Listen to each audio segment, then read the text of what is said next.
bienvenue au Sancho, on se retrouve aujourd'hui pour parler de l'UFC 294, on va pronostiquer tout ça. Mais avant, on va parler de ton combat puisque tu te battais samedi dernier, malheureusement défaite pour toi. Alors parle-nous un petit peu de ce qui s'est passé. Ouais, malheureusement, je me suis fait cueillir dès le premier round. Je me suis fait attraper sur un gros overhand right et j'ai pas réussi à récupérer les gars. Sur le deuxième coup, je suis tombé et je me suis pris un KO. Et ouais, bah c'est dommage. J'ai beaucoup travaillé pour ce combat, j'ai une grosse prépa. J'ai fait la pesée, lui il l'avait pas fait. Du coup, j'ai pris 20% de son chèque. Mais bon, ouais, pas grand chose à dire quoi. Malchance. Je me suis fait cueillir direct. Et je reviendrai sûrement en janvier ou février. Février peut-être. Bonne nouvelle, c'est que la promotion, ils m'ont kiffé, ils vont me redonner 2 autres combats. Donc je vais pouvoir build back. Et puis pour l'été prochain, je serai reparti sur du 4-1, 5-1. Donc ouais, je suis bien, super. Je me suis déjà remis. C'était un peu dur le samedi et le dimanche, mais là je suis reparti là. Là je suis reparti sur des bonnes vibes et ouais, bah c'est comme ça, hein. Hmm. On n'y peut rien, c'est le MMA. Moi j'ai fait ce que j'avais à faire. Malheureusement, ça n'a pas marché cette fois-ci. Bon, des mecs, j'en ai défoncé des mecs au premier round aussi, tu vois. C'est pas comme si j'en avais pas l'habitude. Et ouais, bah, je passe à autre chose, tu vois. Je passe à autre chose. Ok. En tout cas, on te souhaite le meilleur pour la suite et on espère que tu reviendras que plus fort. Merci, ouais, ça c'est sûr et certain. Ben, l'UFC 294 alors maintenant. Avec un event assez spécial hein, puisqu'on a les deux combats principaux qui ont été échangés 2 semaines avant, 2 semaines avant le début des événements. Donc Islam Makhachev qui devait affronter Charles Oliveira affronte maintenant Alex Volkanovski. Islam Makhachev qui est favori forcément 1,31 et Volkanovski à 2,85. Donc on sait que c'est la deuxième fois qu'ils se rencontrent. C'est la dernière fois que Islam Makhachev a combattu, c'était contre Volkanovski. Lui, Volkanovski, là, non, il a défendu sa ceinture une fois entre-temps. Est-ce que tu crois qu'on a de grandes chances de voir le même résultat ou ça peut changer cette fois-ci? Franchement, je sais pas, sur le papier, je me dis, putain, il est fou de le prendre en short notice. Après, peut-être qu'il sait quelque chose, tu vois Ouais, ce que je c'est veux ce que dire? je me dis aussi, ouais. C'est ça, ouais, c'est ça. Moi, je suis encore plus hypé de voir ce combat que le premier combat, moi. Je suis encore plus hypé de voir Volkanovski contre Makhachev 2 que Charles Que contre Oliveira, ouais, Makhachev ouais, 2. ouais. Je vois plus de chances Tu vois. aussi à Alex Bev. En vue du premier combat, quoi, c'est sûr que c'était plus excitant. Volkanovski, c'était plus compétitif, quoi. Donc, C'est ouais, ça. j'ai eu la, Franchement, la même pensée. Je me suis dit, il sait peut-être quelque chose. Il y a peut-être quelque chose qu'il a laissé passer pendant le premier combat et qui se dit que cette fois-ci, il le laissera pas passer. Mais bon, en même temps, il a rien à perdre, hein. Comme lui il dit, c'est Islam Makhachev qui a tout à perdre. c'est ça. C'est ça. Après, en plus, c'est à Abu Dhabi. Tu sais que si va la décision, ça risque fort d'aller pour Islam. Mm. Ouais. Franchement, je sais pas. Il y a tellement de points d'interrogation sur cette carte, quoi. C'est un truc de ouf. C'est vraiment un truc de ouf. Je pense que Volkanovski, il aura un meilleur game plan cette fois-ci parce qu'il a déjà fait 5 rounds avec lui. Je pense que dans sa tête, il a dû se replayer le combat un milliard de fois. Il sait ce qu'il a fait de mal, il sait ce qu'il peut faire de mieux. Euh, il a montré qu'au sol, il fallait pas rougir avec lui, hein. Il savait quand même défendre toutes les soumissions. Il a jamais été vraiment en grand danger, on va dire, même s'il s'était fait prendre le dos à un moment. Il n'était pas vraiment en danger de se faire finir. Donc on verra ce qu'il peut faire. De sûr et certain, il va arriver avec un bon game plan. Parce que même si c'est en short notice, il savait qu'il allait le recombattre Ouais. un jour, tu vois. Et voilà. Ouais. Moi, j'ai envie de prendre Alexander par décision. Je pense qu'il va le faire. J'ai vraiment envie de le faire. J'ai vraiment envie qu'il le fasse, pardon. À la Donc décision, moi, je vais prendre Alex par décision. Ouais. moi, je vais me risquer, je vais prendre Alex par KO. Je sais pas si t'as vu, mais Par il KO. affirme il affirme qu'il peut le KO assez vite et qu'il a envie, en tout cas, c'est on va dire son combat rêvé. Le résultat, ce serait de le KO assez rapidement. Il dit, il laisse entendre qu'il sait comment faire, donc je lui fais confiance. J'aimerais bien que ça se passe. C'est vrai que dernièrement, on voit beaucoup d'inattendus, je dirais, surtout sur les main events. des trucs qu'on n'aurait jamais cru. Je pense à Strickland, je pense à Sean O'Malley. Pourquoi pas Volkanovski, quoi. Peut-être qu'il a trouvé la faille. Et ouais, moi j'y crois, tu vois. 2,85 en plus, ça fait une. Si tu ajoutes ça un petit au combiné, ça fait une jolie cote. Le co-main event aussi dont on va parler qui est très délicat, on va dire. Donc ouais, moi je reste sur Volkanovski, ouais, je le tente. À KO, je dirais deuxième, ouais deuxième. Pas aller trop tard dans le combat, sinon c'est mort, je pense. Il faut que ça soit assez rapide. Et moi, entre parenthèses, avant qu'on rentre dans le commun, moi je vais faire un combiné de sûr, Ousmane et Volkanovski. Je suis obligé. Et ouais, j'allais y venir Je aussi suis parce que obligé.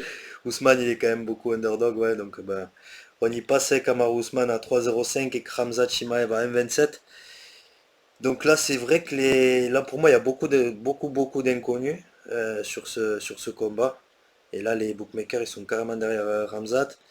Bon, je comprends la hype et tout le délire, mais quand même, hein, 3,05 pour l'ancien champion qui a roulé sur tout le monde pendant une bonne période, c'est c'est pas cher payé pour parier sur lui, on va dire. Même si on ne sait jamais ce qui va se passer avec Ramzat. C'est ça. Après, on regarde, il y a une défaite contre Léon avec Ousmane par KO, où il gagnait tout le combat. Et après, il y a le dernier combat, pour moi, Ousmane, il gagnait. Franchement, j'avais pas trop compris la décision, mais c'était assez serré. Mais pour moi, Ousmane gagnait, tu vois. Euh, Vraiment serré, quoi. Donc je comprends pas vraiment le numéro. Khamzat Chimaev, on a vu sa performance contre Gilbert Burns. C'était très chaud. Quand on compare la performance de Ousmane et Gilbert Burns et Ramzat et Gilbert Burns, ça n'a rien à voir. Tu vois ce que je veux dire? Donc je sais qu'il prend Ousmane en short notice, pas dans sa catégorie. Ça je comprends. Je sais qu'Ousmane il est un peu plus vieux, il a 37 ans maintenant. Il a des problèmes au genou. Il peut même pas courir, tu vois. Ousmane il a du mal à lutter maintenant parce qu'il a eu tellement d'opérations des genoux. Ouais. Donc ça va être compliqué. Je sais que Ousmane, il est un peu plus vieux, il est un peu plus abîmé, ça je comprends. Mais quand même, le numéro pour moi, il est trop appétissant pour Ousmane pour ne pas le prendre, quoi. Mm. Euh, c'est C'est un 5 rounds? c'est en 3 rounds. C'est un 3 rounds? Ah ok, ok, ok, j'avais un doute là-dessus. C'est en 3 rounds, ouais. Mm. Et c'est Et ça, Ousmane, gros, ça fait longtemps qu'il a pas fait des 3 rounds, hein. ouais, ouais, c'est Laisse-moi clair. vérifier.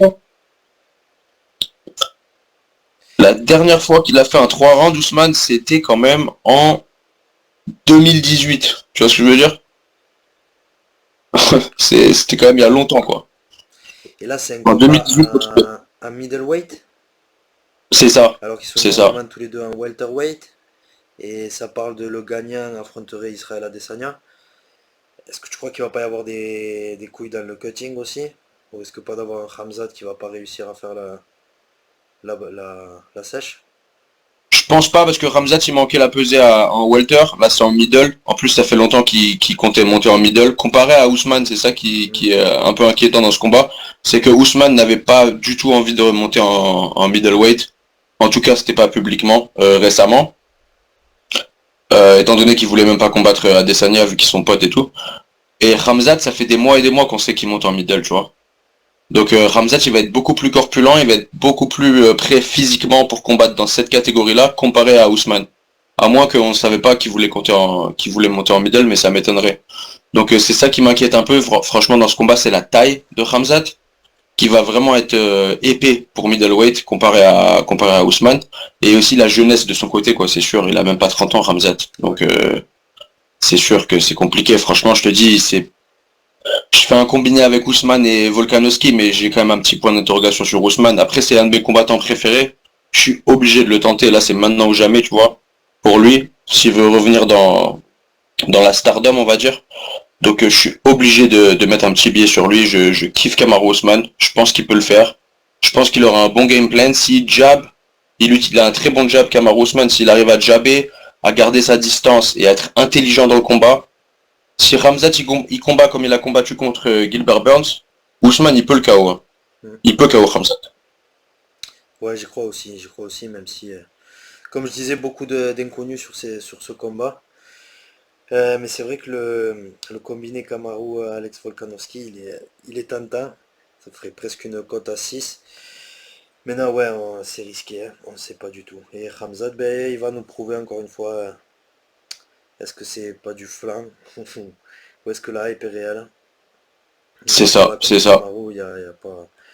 ça va être un vrai test. Ah là, s'il Euh, stoppe Kamaru, gros, là, s'il stoppe Kamaru, il stoppe tout le monde, hein. ouais, Tu vois ce que je veux dire? ouais, C'est compliqué, là. mm, ouais, je suis d'accord. En tout cas, moi aussi, ce combat, je suis beaucoup plus excité que Paulo Costa contre Ramzat. Moi, pour moi, Paulo Costa, il allait se faire rouler dessus. Par Ramzat, c'était pas possible en lutte, à mon avis. Ouais, ce serait, ouais. Ça aurait été compliqué, ouais, à moins que vraiment ça touche. S'il rentrait et qu'il faisait la guerre avec Costa, ça aurait été possible. Mais je pense pas qu'il aurait fait ça, en fait. Ouais, Je pense que Ramzat, il est trop intelligent, il l'a fait avec Gilbert Burns, mais il l'aurait pas fait en middle avec un mec aussi lourd que Paolo. mm, ouais, je suis d'accord. En plus, Juste avec un an, hop, ça fait un an qu'il a pas combattu Ramzat. ouais, carrément. Tu vois. Mm. Juste avant, on a Magomed Ankalaev contre Johnny Walker. Magomed Ankalaev aussi qui est favori 1,22. Johnny Walker à 3,50. Est-ce que tu vois quand même une porte, toi, pour Johnny Walker? Johnny Walker C'est quand même qui était compliqué. bon sur ses derniers combats. Il était là, quoi. Après, Ah ouais, oui, c'est très sûr bon. que si ça rentre dans la lutte et que ça commence à prendre du control time, j'ai peur ouais, que ce soit pas bon pour C'est lui. vrai, mais juste pour te contredire, Magomed Ankalaev, ça lui prend du temps à rentrer dans la lutte. Généralement, il aime bien striker les premiers et deuxième rounds. Hmm, Donc il peut se faire cueillir, hein, par Johnny Walker dans les deux premiers rounds. ok, Après, ok, est-ce qu'il va changer peut-être le game plan? C'est possible. On a déjà vu Magomed Ankalaev ne pas faire les meilleures décisions dans le combat. On se rappelle contre Jan Blachowicz, il avait lutté trop tard. On se ouais, rappelle contre Paul Craig, il s'était fait choper au triangle à la dernière seconde. Donc il a déjà montré des faiblesses de IQ. Après, cela dit, Johnny Walker aussi, même s'il a montré une haute d'IQ récemment, c'est pas non plus le combattant le plus intelligent dans le moment, on va dire quoi quand même. hmm, C'est assez compliqué les décisions qu'il fait parfois, tu te demandes ce qu'il fait et pourquoi il le fait. Mais ouais, intéressant quand même. Moi, je suis obligé de prendre Mohamed Ankalaev par décision. Je pense qu'il va le faire. Je pense vraiment qu'il va le faire. ouais, je suis là-dessus, là-dessus. Ouais, ouais, je pense qu'il va le Ok, faire par décision. ouais, décision. Moi, je pense qu'il peut le... Ouais, non, une décision aussi, ouais, une décision aussi. C'est vrai que Johnny Walker est quand même pas facile à... Il va quand même lui donner du fil à retordre, je pense. Et Ankalaev, il va être prudent, tu vois. Il a un bon Ouais, mouvement, il sait comment rester léger sur ses pieds. Je pense qu'il va être prudent et qu'il va prendre la décision à l'aise pour avoir un title shot. mhm, Parce que là, c'est pour un title shot, là, sûrement, tu vois. ouais, À ouais, 205, clairement. Ouais. y a pas à dire, hein. Juste avant, on a Ikram Aliskerov qui devait lui affronter Nassourdine Mavov. Et finalement, désistement de ce dernier, il va affronter Warley Alves. Ikram qui a favori à 1,14 et Warley à 4,50. Là aussi, peut-être un Warley qui mismatch combat pour eux. d'habitude en welter, Ah ouais? Ah, ok. il avait battu Kobe Covington, hein, en Chine. Il avait battu par guillotine, on se rappelle. Ah, Il a battu pas mal de mecs il devrait pas battre, mais il se fait aussi battre par des mecs qui, tu vois, qui ouais. devraient battre. Il s'est fait battre par Jeremiah Wells, par Nicolas Dalby. Il avait battu Mounir Lazez. Il s'est fait battre par Randy Brown, James Cross, tu vois. C'est un peu up and down. Il s'est fait battre par Kamaru Usman, Brian Barbarena. Compliqué. Ah, il a battu Nordin Taleb aussi, le français de Cogolin, à l'époque. Alan Joubon, ouais, c'est compliqué. Franchement, je pense que Ikram, il le prend. En plus, c'est en middle, là. C'est en haute catégorie. Ikram, sa seule défaite, c'était contre Khamzat, Ouais, au ouais, Brave, c'est ça, ouais. Ouais, par KO. Donc faut pas rougir, il est 14-1. Ouais, je vais prendre Ikram par KO. KO ou TKO ou soumission, mais tôt. ouais, Fin je de pense première round. aussi, ouais. Ouais, je pense que Warley, il est plus aussi motivé qu'avant. Hmm. Il aurait pu, hein. Il aurait pu être un grand nom, mais je pense que c'est passé maintenant. C'est trop tard. Ça d'ailleurs, Ikram, moi je change un peu de sujet, mais Ikram qui devait affronter Nassourdine à la base, Nassourdine qui s'est Ouais, désisté. Khamzat qui devait combattre Paulo Costa qui s'est désisté. Ils auraient pu faire le rematch des deux, non? Mais bon, vu que c'est à Abu Dhabi, je pense qu'ils voulaient pas opposer deux mecs de là-bas. Enfin, en tout cas, deux représentants du pays. Mais ça aurait été sympa aussi, non, de faire ça? Qu'est-ce que t'en penses? C'est un bon point que tu ramènes à la table, franchement, c'est vrai que j'y ai pas pensé. Peut-être qu'ils veulent le sauver pour un main event plus tard, ou pour down the line, tu vois, un autre événement, ou peut-être comme tu as dit, c'est parce qu'ils viennent tous les deux de là-bas, ils représentent cette région, donc ils veulent pas les mettre contre. D'ailleurs, c'est pour ça qu'il est pas mis contre Nassourdine, il l'avait enlevé au final. Oui, parce que ouais, Euh, du Daghestan. hmm. Ikram, qui a eu qu'un combat à l'UFC, mais c'était contre Phil House, qui est quand même un nom, qui est comme un gros nom quand même, mine de rien, en dehors du top 15, qui avait battu Nassourdine d'ailleurs, Phil House. Donc ouais, il a eu un combat au Contender Series, il a gagné par Kimura contre un mec qui était 15-2.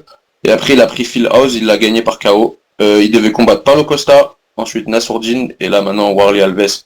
Pour moi c'est une baisse de niveau à l'heure d'aujourd'hui, là où il est dans sa carrière, parce que Warley quand même c'est un monstre, mais juste pas à l'instant. Donc ouais, pour moi il va le faire. Pour moi il va le faire par TKO ou soumission. Fin du premier round. Ouais, on est d'accord. Et puis juste avant, pour ouvrir cette main card, on a Saïd Nurmagomedov contre Muin Gafurov. Saïd favori 1,37, Muin à 2,55. Est-ce que tu es de l'avis des bookmakers pour celui-ci, encore une fois? Je t'ai dit, moi je me suis entraîné avec Mouine Gafurov plusieurs fois Ouais, pour le c'est camp ce que d'entraînement de Alex Perez. Mhm. Je me suis entraîné avec lui, Merab et pas mal de mecs de cette KT. Pour son camp d'entraînement, franchement, Mouine, c'est une terreur, hein. Il est vraiment fort, je t'en avais déjà parlé, on avait parlé de... Je t'en avais parlé en bien, franchement, il est vraiment fort. Après, Saïd Nurmagomedov, il a un striking de malade. Il a des très bons straight, des très beaux head kicks. Et Mouine, il aime trop faire la guerre, tu vois. Il m'avait déçu dans son dernier combat. Moi, j'ai cru qu'il allait battre Castaneda. Et il s'est fait battre lui. Il faisait trop des hooks, tu vois, que des crochets, rien de droit. Et c'était trop la guerre. Et franchement, il m'a déçu de ouf. Et j'espère qu'il refait pas ça. J'ai envie de le prendre. Mais avec sa performance de la dernière fois, je sais pas s'il peut le faire, tu vois. Contre un mec comme Saïd, aussi expérimenté de l'UFC et tout. Je sais pas s'il peut le faire et je crois que je suis obligé de prendre Saïd Nurmagomedov. Par décision. Saïd, ouais, qui avait perdu son combat. La dernière fois, c'était contre Jonathan Martinez, ouais, qui a gagné le week-end dernier. Ouais, putain, d'ailleurs, t'as vu ce qu'il lui a fait Ouais, à Dianès. ouais, c'est vraiment un gros danger pour la catégorie, Ouais. Jonathan. Pour cette catégorie de 61, je suis Ouais. trop content que je combat plus en 61. Je suis trop content, je te jure. C'était la meilleure décision que j'ai fait. Ouais, moi j'ai une préférence aussi pour Saïd là sur ce combat. Après, j'ai envie que Mouine y gagne, hein. Moi, j'aurais bien voulu voir Mouine contre Taylor Lapulse, c'est le combat que je voulais voir au début. Mhm. Mais bon. Euh, ouais, je suis obligé de prendre Saïd par décision. Je reprendrai Mouine s'il me montre qu'il peut mettre des droits. Parce que la dernière fois, il a mis que des crochets et je peux pas le prendre s'il fait ça, tu vois, c'est pas possible. Mais si cette fois-ci il me montre qu'il met des droits et un peu plus de discipline, je le reprendrai dans le futur. Parce qu'il est vraiment bon, je te dis, je me suis entraîné avec lui, il est vraiment vraiment bon. Ok. Et donc on peut passer à la carte prélim, un petit peu les combats qui nous intéressent. Forcément on a Tim Elliott contre Mohamed Mokaev. Donc Mohamed, gros espoir de la catégorie, il est 9-0, un anglais, à chaque fois il est dans les UFC Angleterre, mais là cette fois-ci il est à Abu Dhabi, vu qu'il est d'origine maghrébine. Et Tim Elliott, donc lui qui est combattant très spécial, on va dire, très Très spécial, ouais. unorthodoxe, et qui n'a pas le meilleur record, hein, 19-12, mais qui bat des noms à chaque fois auxquels on ne s'attend pas. Il a battu, ouais, Tagir Unlambekov, pardon, qui avait Khabib dans son corner, hein, donc Et Islam. ouais, Islam. Donc Khabib et pas Islam dans ce n'importe corner, ouais. qui, ouais, la dernière fois il avait battu Victor Altamirano. Parle-nous un peu de ce combattant qui est pas le plus connu, mais qui est très excitant à regarder et qui a une chance, je pense, de prendre le 0 de Mokaev samedi. Ah oui, oui.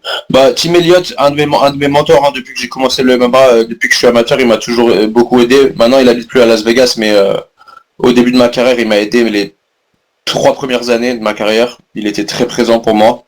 Donc j'adore ce mec. Je vous cache pas, je suis super biais pour cette prédiction. Je pense qu'il peut le faire parce que je sais ce qu'il vaut. Après, cela dit, c'est chaud. Mokaev, il a jamais perdu. 22-0 en amateur, 9-0 en pro. C'est compliqué, les gars, tu vois. C'est compliqué. Mais on se retrouve avec un Tim Elliott, comme tu l'as dit quand même, qui a battu Talir Ulanbekov par décision, en trichant de ouf. Mais bon, il a quand même battu. Il a battu Victor Altamirano, qui est pas terrible, mais quand même 12-2, donc il sait performer. perdu contre Mateusz Nicolas dans une décision très close.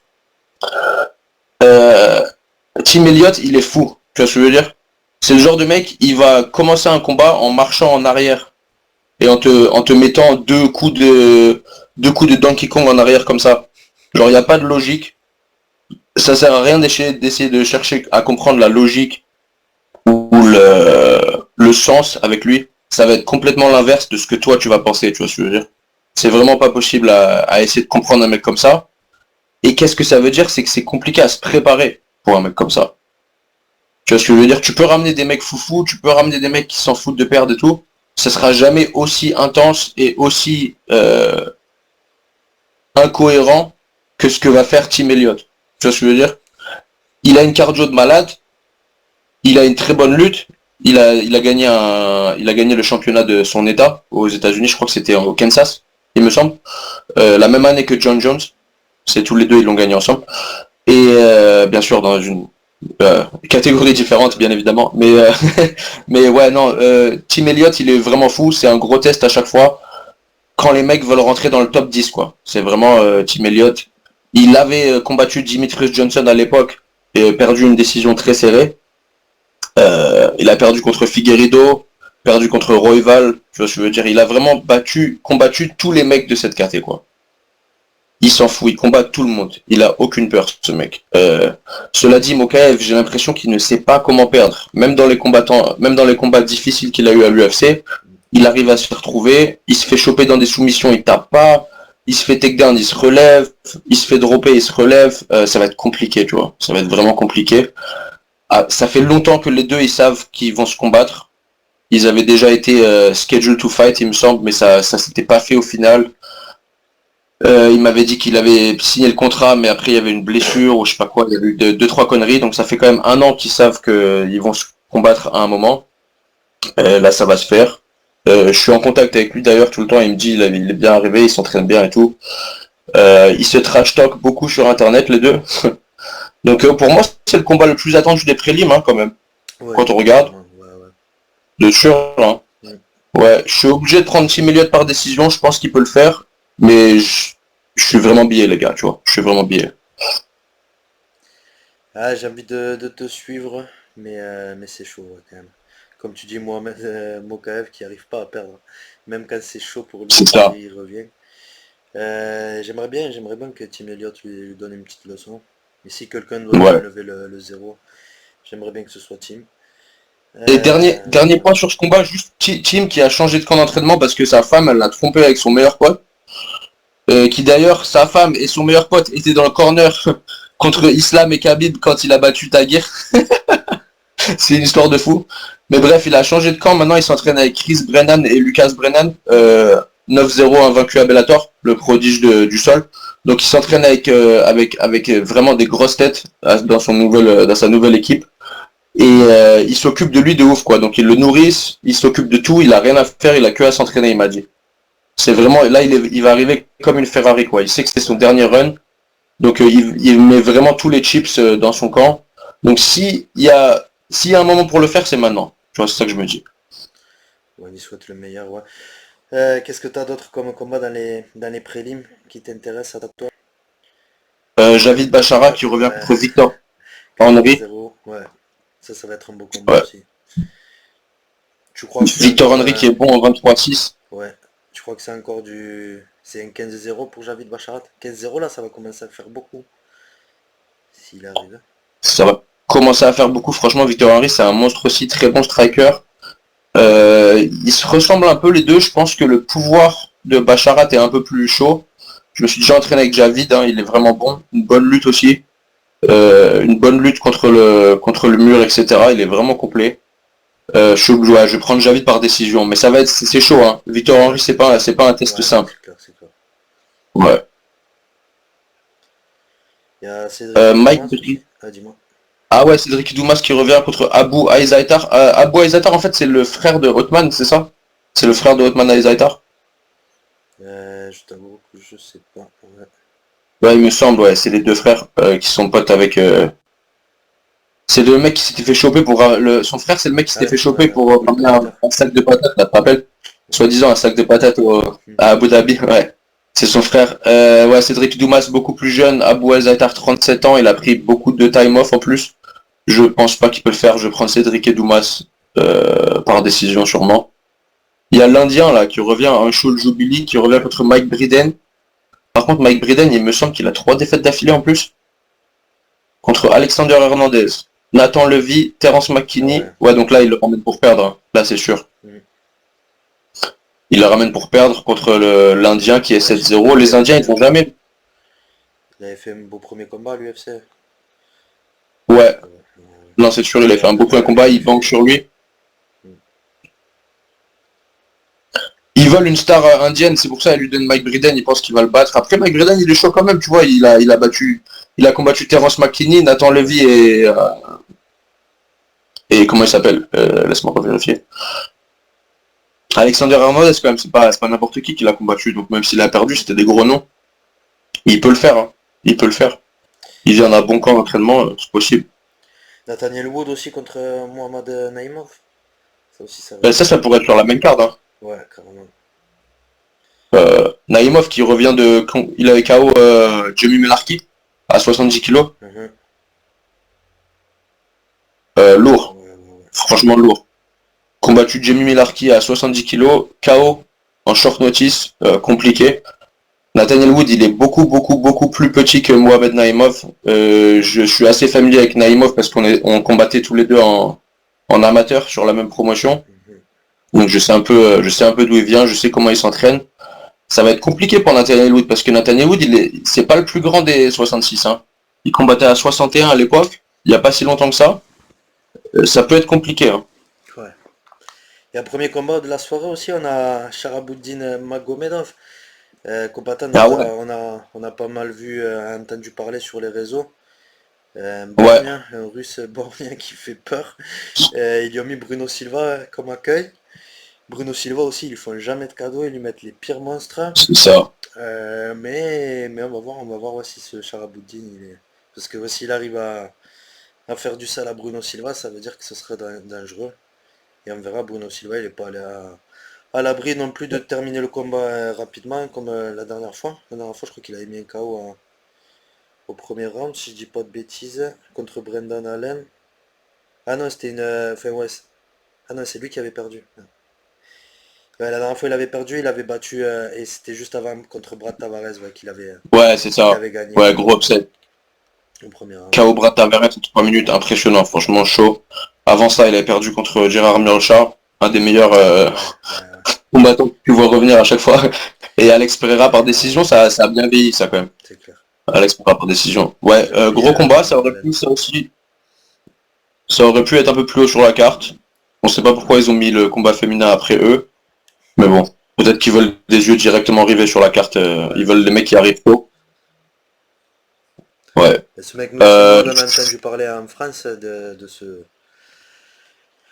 combattant là, le russe borgne. Je pense que là-bas ils doivent être super hypés, donc ouais, c'est ça, ouais, un bon c'est ça. Pour ouvrir le menu. Et puis, ouais, en tout cas, une carte de ouf, je suis trop excité. Je suis vraiment excité, je vais regarder plus la carte en entier. C'est à des heures européennes en plus, enfin, pour toi ce sera le matin, pour nous ce sera à 20h. Donc bon, je t'avouerai que je préfère ça que à 4h du mat. J'imagine bien. Mais ouais, ça va être cool. Ouais, en tout cas, ouais, ça fait plaisir de se retrouver et on fera un beau recap pour cette carte, on sera obligé, hein, il y aura plein de rebondissements, on va péter les plombs. Qu'elle reste telle qu'elle est, qu'il n'y ait pas plus de désistement et de changement de dernière minute. Tu sais qu'ils ont dû ramener des backup fighters pour ça. Ouais. Ils ont dû en ramener, c'est sûr. Ouais, c'est clair. Ouais. Je sais qu'il y a Gamrot aussi qui est en stand-by. Ah ouais? Ouais. Soi-disant Dustin Poirier aussi qui à qui ils ont proposé le combat contre Islam. Ouais. Mais c'est finalement Alex qui a été retenu. Mais en termes de compétition, même, je voyais les mecs qui disaient pourquoi ils ont pas pris Gamrot, il était en stand-by et tout. Gros, Gamrot contre Makhachev, ça vend pas autant que Volkanovski contre Makhachev 2, tu vois. C'est clair. Franchement, en plus, la façon dont c'était vraiment, je dirais pas une robberie, mais c'était vraiment close. Ouais, le premier il y a combat, tu vois. discussion encore sur ce combat, ouais. Donc. C'est ça, donc pourquoi pas le faire s'il y a Vol qui est chaud. Et pour moi, Kamaru Usman contre Shimaev, mais j'en bave de ce combat. J'en bave. Je suis trop content. C'est clair. Donc voilà, bah on a fait le tour, on a fini je pense pour aujourd'hui. Vivement samedi, ouais, merci de nous avoir regardés. Portez-vous bien, on s'abonne, on clique sur les likes, on partage, on commente. Portez-vous bien et à la prochaine.